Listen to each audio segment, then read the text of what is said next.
Hello everybody, welcome to Catherine Sews. Thank you so much for joining me today. You know, a while back I made a video about, I think it was 10 skills for absolute beginners. And then I promised I would do a follow-up to that of some more advanced skills. So finally, today is the day. We're going to be looking at 10 skills to take you from more of a intermediate level to the point where your sewing looks more professional. So if you've been sewing for a while, you might know some or maybe even all of these techniques, and let me know in the comments if there were some that were new to you or a good reminder, a good refresher, and if you have any tips of your own that you think I should include in another video. So without any further ado, let's get right into the first one, which is to pay attention to the fit of a garment. Whether you're upcycling, redesigning, or sewing something from scratch using a commercial pattern. In either case, your results are going to be best if you try the garment on a lot at every step. As soon as you've got front and back together, slip it on over your head, even if the side seams aren't done. Try it on many times throughout the process. That way you can catch fitting problems before you've sewn the whole thing together. If you are using a pattern, please do not use these measurements on the back of the envelope to choose your size. I have a whole video on how to choose your size based on the finished garment measurements. These measurements on the back here are teeny, like the size 8 has a 24-inch waist. If you chose that size 8, it doesn't actually have a 24-inch waist. They include about 3.5 inches of ease. So the size 8 waist is about 27.5 inches. So when you're considering which size to use, you have to also consider the style and take a look at any place that is meant to be fitted. For this pattern, it's really only the bust that's even close to being fitted. So that finished garment measurement of the bust should be bigger than you. You need to have some room for ease and movement. It's not meant to be tight. So definitely that measurement should be bigger than you.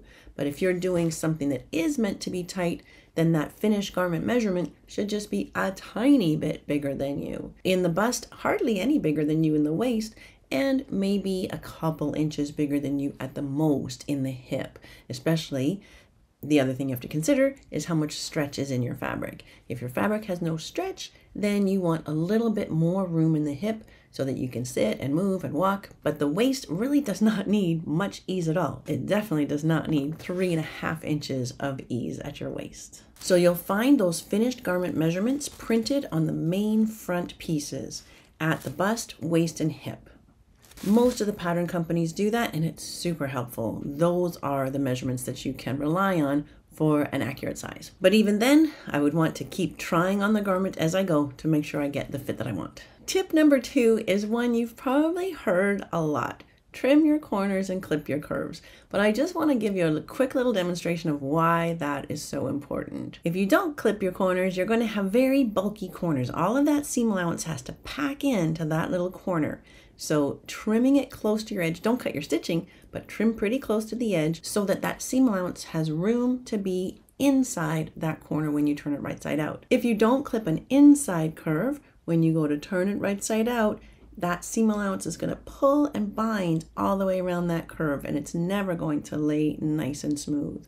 The same as an inside corner or V. You have to clip really close to your stitch line. Just don't cut your stitching, and then it'll be able to turn nicely to the outside. On an outside curve, that seam allowance again has to sort of pack in there, and so we kind of cut little triangles out of it to make room for the seam allowance to lay nicely in there. And another way that is a bit quicker is to just trim your seam allowance down to less than 1/8 of an inch. This is good if your fabric doesn't fray a lot and you're not worried that that seam is going to give way. But definitely trimming your corners, clipping your curves is definitely an important step to make your garment look nice and professional. Now, tip number 3 is something that I love teaching my students because it makes a world of difference on so many garments, and that is called understitching. It doesn't show on the outside, it's underneath, and what you're doing when you're understitching is you push your seam allowance toward a facing or lining piece. You sew nice and close to that edge, to that seam, and what that understitch does is that it prevents that lining or facing from coming out and poking out onto the right side of the garment where we never want to see it. It holds it to the inside and gives you a really nice flat edge there.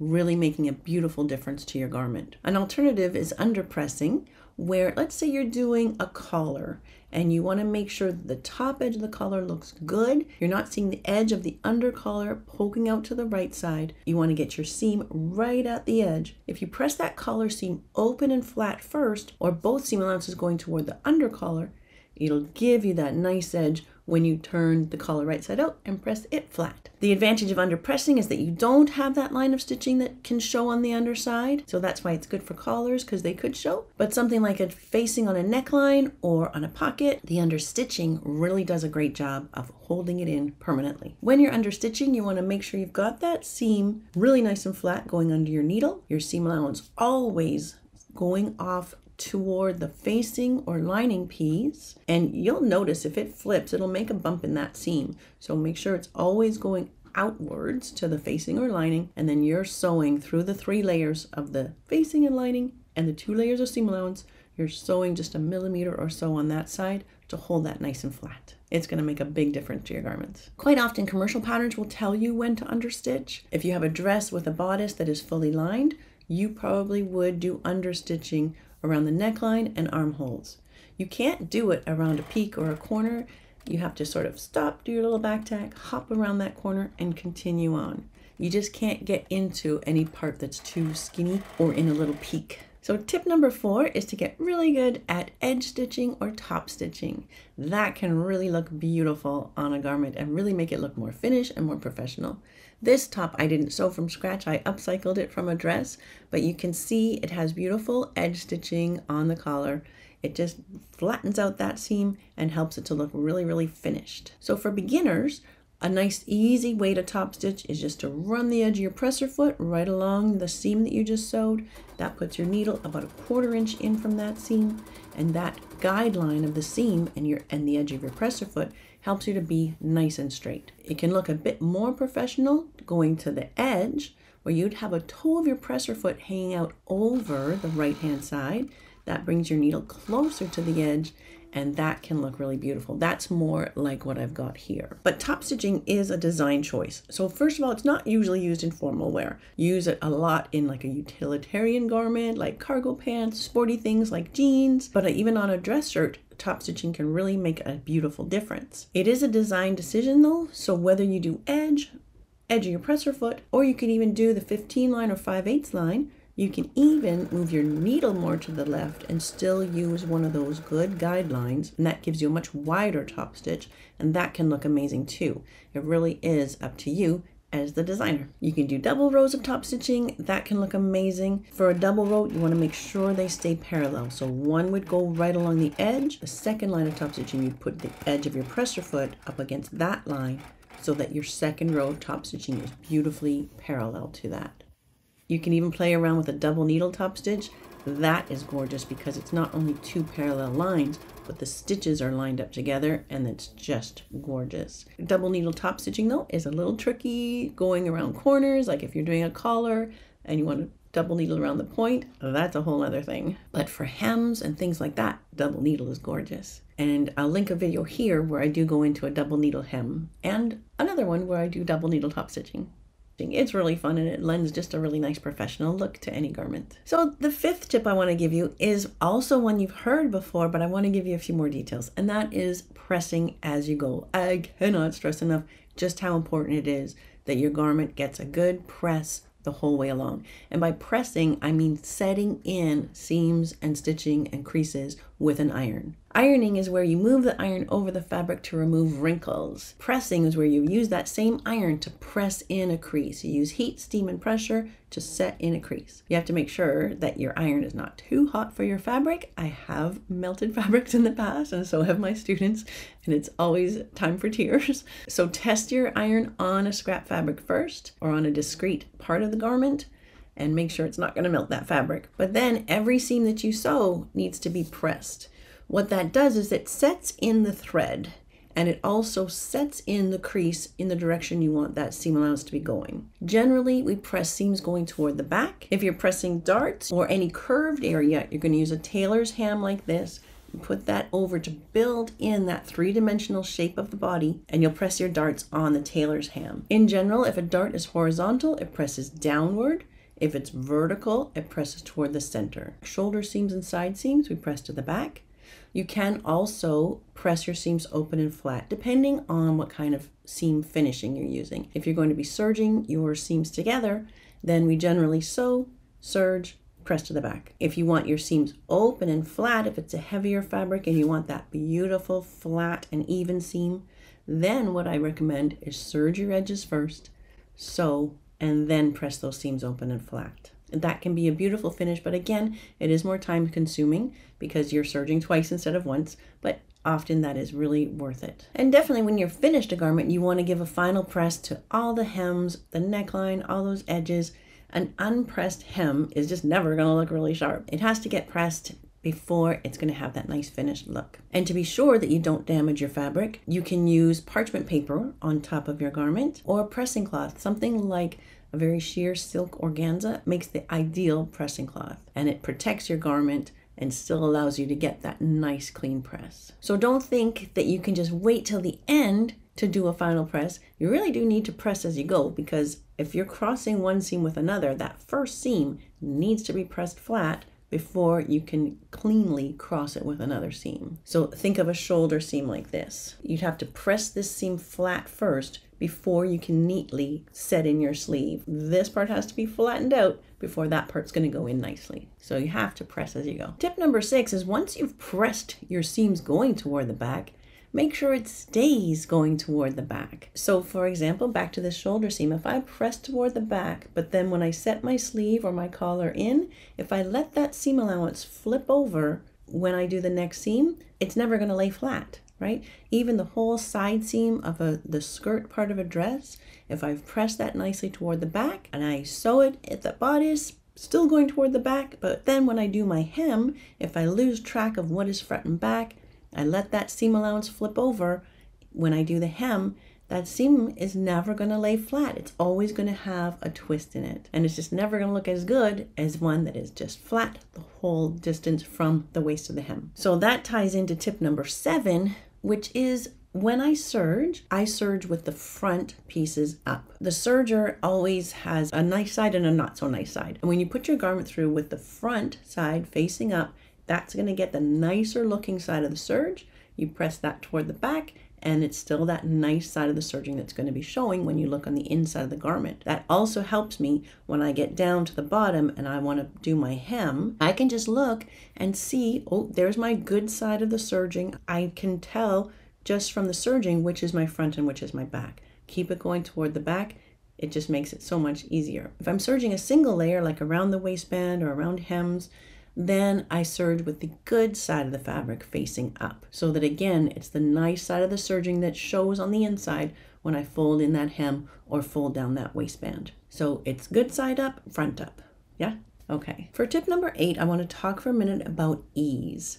Ease is extra fabric that you have to ease in. So it's built into a pattern. For the sleeve, whether there's gathering or not, the sleeve is always just a little bit bigger than the armhole. And so it has to get eased in for that sleeve to fit into the armhole. And that extra fabric is just to make extra room for your shoulder. So there's almost always ease in the top of a sleeve. There's also ease involved in a princess seam.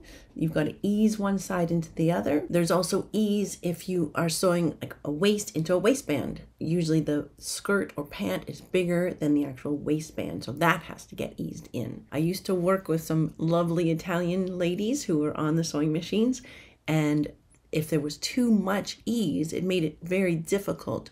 And so they would say, I can't sew this, it's too easy, meaning there's too much ease. So if it's just a little bit of ease, you can usually work it in just with your hands and divide the ease evenly around that top of the sleeve or around that waistband. Just divide it evenly and put lots of pins. But if there's a lot of ease where it's just too easy, then you have to run it's almost like a gathering stitch. It's called an ease stitch. Same thing, just stay with a regular stitch, but change your length to the longest stitch length. Don't do back tacks, don't cut your thread short, and you're going to pull that thread, not to gather in the fabric, but just to ease it in. And the edge of the fabric might ripple as long as your sewing line is smooth. That easing stitch can just help You know, if the sleeve is like this, it just helps ease it in and fit. And you only pull up that thread enough that it fits into the part you're sewing it into. No more, because you don't want to have little puckers. It's not the same as gathering. Sometimes when you're easing, it's best to have the bigger part on the bottom. I think this is best when it's a straight edge, like a waistband going onto a skirt. It's fairly straight. Having the bigger part on the bottom, you can almost hold back a little bit. And those little feed dogs or those little teeth underneath the presser foot, those are going to move that bigger fabric along, and you just kind of hold back a bit and the machine is going to ease that in for you. However, if you've got lots of ease, like when you're setting a sleeve, you need to keep your eye on it. So you'd put the bigger side or the sleeve side up so that you can even use a pin to push that extra fabric around so you don't end up with any puckers. You do need to keep your eye on it. So now tip number 9 is avoiding puckers and roping of seams, roping of hems and edges. Roping means where it looks like it's twisted. Let's say you're sewing a hem that's 1.25 inches deep or 3 centimeters. That's kind of a standard hem size. If you don't get it lined up nicely, it's going to twist and rope. So to prevent that, you want to make sure that the seam lines up with itself when you fold that hem back. If it's not lining up with itself, that's going to be the beginning of your hem starting to rope or twist. When you fold up a hem, bring that seam in line with itself. Lots of pins, and I think this is especially tricky around a curved hem, the bottom of shirt tails. That kind of curve can get very ropey and twisted. So a couple things you can do. You can actually use an ease stitch around one edge to ease that hem in. That can help to ease in that extra fabric around the edge so that it lays smoothly rather than sort of starting to rope and twist. But I see this in my students even when they're hemming, let's say, a pair of pants. If they're not measuring and pinning nice and neatly and accurately, then they're going to start to get off kilter and you're going to see that twist. So one thing I always say is if it doesn't look good, don't sew it. If you're starting to see that that edge is not looking good, don't sew it. Sometimes what you have to do is ease in the top while you're just pulling back a tiny bit, like just a small tug to the under layer, and you're easing in the top layer as you go. And that's just a skill to develop the feel for. It's just like you're kind of just doing that to stop the roping and twisting that's happening. You're counteracting that twist. All right, and then my last tip is sometimes, especially I would say this is true with upcycling or kind of creating your own thing from scratch. You don't have instructions with a pattern envelope. You're just on your own trying to figure out how to make something new and different. So sometimes you're not going to know exactly what steps to do first and how to kind of get this thing to go together.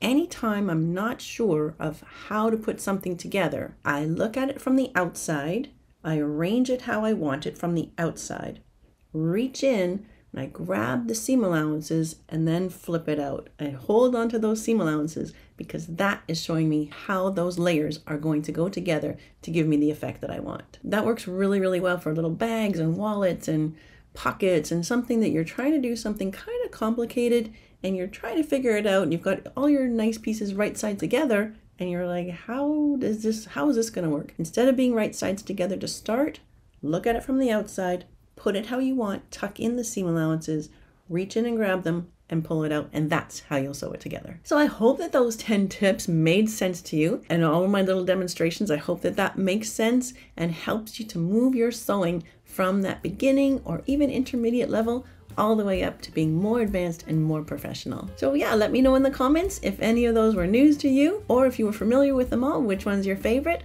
I'd love to know if you have your own tips that you think I should share. Thank you so much for being along with me today, and until next time on Catherine Sews, you take care.